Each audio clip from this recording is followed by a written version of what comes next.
Hi friends, welcome back to our channel. ഇന്ന് ഞാനൊരു പുതിയ വീഡിയോ ആയിട്ടാണ് വന്നിട്ടുള്ളത്. ഇന്ന് നമുക്കൊരു നെയ്ച്ചോറും പള്ളിക്കറി ഉണ്ടാക്കി നോക്കിയാലോ. അടിപൊളി നെയ്ച്ചോറും പള്ളിക്കറിയാണ് ഇന്ന് ഉണ്ടാക്കാൻ പോകുന്നത്.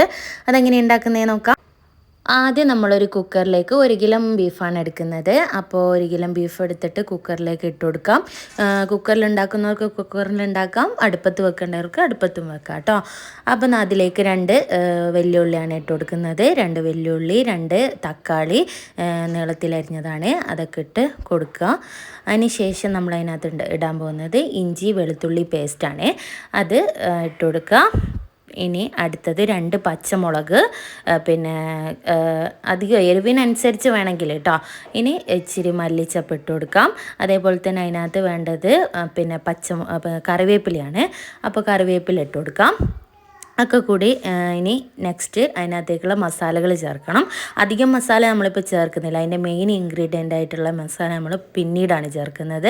ആദ്യം നമുക്കൊരു ടീസ്പൂണ് മുളക് പൊടി, എരിവിനനുസരിച്ചിട്ട് 1 ടീസ്പൂണ് മഞ്ഞൾപ്പൊടി, 1.5 ടീസ്പൂൺ ഉപ്പ്, കല്ലുപ്പാണ് നല്ലത്, പൊടിയുപ്പിനേക്കാളും കല്ലുപ്പാണ് നല്ലത്. ഇനി 1 ടീസ്പൂണ് പിന്നെ വെളിച്ചെണ്ണ ഒഴിച്ചു കൊടുക്കാം, പിന്നെ ആവശ്യത്തിന് വെള്ളം ഒഴിച്ചു കൊടുക്കാം. ഒക്കെ കൂടി നന്നായിട്ട് മിക്സ് ചെയ്തതിന് ശേഷം നമുക്ക് അടുപ്പത്ത് വെക്കണം. നല്ലോണം ഇളക്കി കൊടുക്കുക. ആവശ്യത്തിന് വെള്ളം ഒഴിച്ചാൽ മതി കേട്ടോ. അതിനകത്തുനിന്ന് വെള്ളം ഊറി വരുന്നത് കൊണ്ട് നമുക്ക് അധികം ആവശ്യമൊന്നുമില്ല. അപ്പോൾ ഒക്കെ മിക്സ് ചെയ്തതിന് ശേഷം നമുക്ക് കുക്കർ അടച്ച് വെച്ചിട്ട് ഒരു 5-8 വിസിൽ വരുന്നത് വരെ വേവിക്കാം. അപ്പോൾ വിസിലൊക്കെ വന്ന് അടിപൊളിയായിട്ട് നല്ല തിള വരുന്നുണ്ട്. അപ്പോൾ തിളച്ച് വന്നാൽ നന്നായിട്ട് വെന്തിട്ടുണ്ട്. ഇനി വേറൊരു പാത്രത്തിലേക്ക് നമ്മൾ ഇത്തിരി വെളിച്ചെണ്ണ ഒഴിച്ച് കൊടുക്കാം. അതിനകത്തേക്ക് ഒരു 3-4 പിന്നെ ചെറിയ ഉള്ളിയും കുറച്ച് കറിവേപ്പിലയും ഇട്ട് നന്നായിട്ട് മിക്സ് ചെയ്ത് കൊടുക്കാം. ഇനിയാണ് നമ്മുടെ മെയിൻ ഇൻഗ്രീഡിയൻ്റ് ആയിട്ടുള്ള ഒരു മസാലക്കൂട്ട് ഉണ്ടാക്കണം. അപ്പോൾ അത് ഉണ്ടാക്കുന്നതിന് മുമ്പ് ഒരു പാൻ വെച്ചതിന് ശേഷം അതിൽ വറ്റൽമുളക്, പട്ട, കറാമ്പ് അതൊക്കെ ഇടണം. ഇനി അതിനകത്തേക്ക് കുരുമുളക് ഇട്ട് കൊടുക്കാനുണ്ട്. അപ്പോൾ ആ കുരുമുളക് ഇട്ട് കൊടുക്കാം. ഇനി ഇടാൻ പോകുന്നത് നമ്മൾ മല്ലിയാണ്, പച്ചമല്ലി കേട്ടോ ഇടുന്നത്. അപ്പോൾ പച്ചമല്ലി ഇട്ട് കൊടുക്കാം. പിന്നെ ഉലുവ ഇട്ട് കൊടുക്കാം. എല്ലാം 1 ടീസ്പൂൺ വീതം ഇട്ട് കൊടുക്കാം. പിന്നെ കടുക് ഇട്ട് കൊടുക്കാം. നെക്സ്റ്റ് ഇടാൻ പോകുന്നത് വലിയ ജീരകമാണ്, വലിയ ജീരകം ഇട്ട് കൊടുക്കാം. ഇനിയൊക്കെ കൂടിയിട്ട് നന്നായിട്ട് മിക്സ് ചെയ്യണം. പിന്നെ ചുമന്ന് വരുന്നത് വരെ മാത്രം മതി. അപ്പോൾ അത് നന്നായിട്ട് മിക്സിയിലിട്ടിട്ട് പൊടിച്ചെടുത്ത മിക്സാണ് നമ്മൾ ഇടാൻ പോകുന്നത്. അതൊന്ന് മിക്സ് അതിനകത്ത് ഇട്ട് കൊടുക്കുക. ആവശ്യത്തിന് ഇട്ട് കൊടുക്കുക കേട്ടോ. നമുക്ക് കുറച്ചും കൂടെ അധികം വേണമെങ്കിൽ ഇച്ചിരിയും കൂടെ ഇട്ട് കൊടുക്കാം.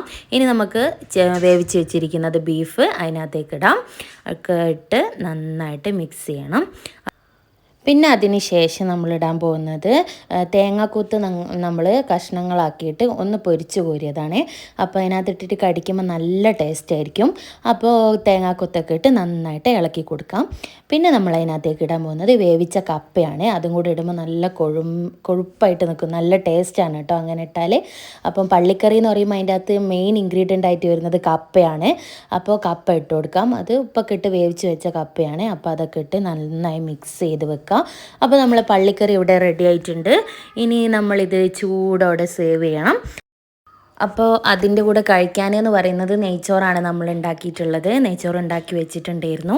അപ്പോൾ നെയ്ച്ചോറും പള്ളിക്കറി ഇവിടെ റെഡി ആയിട്ടുണ്ട്. അപ്പോൾ എല്ലാവരും വീഡിയോ പുതുതായിട്ട് കാണുന്നവരാണെങ്കിൽ വീഡിയോ ഇഷ്ടപ്പെട്ടിട്ടുണ്ടെങ്കിൽ ലൈക്ക് ചെയ്യുക, ഷെയർ ചെയ്യുക, സബ്സ്ക്രൈബ് ചെയ്യുക. അപ്പോൾ ഉണ്ടാക്കി നോക്കിയതിന് ശേഷം ഫീഡ്ബാക്ക് അറിയിക്കുക. അപ്പം ബൈ ബൈ ഫ്രം ഉമ്മയും മരുമക്കളും.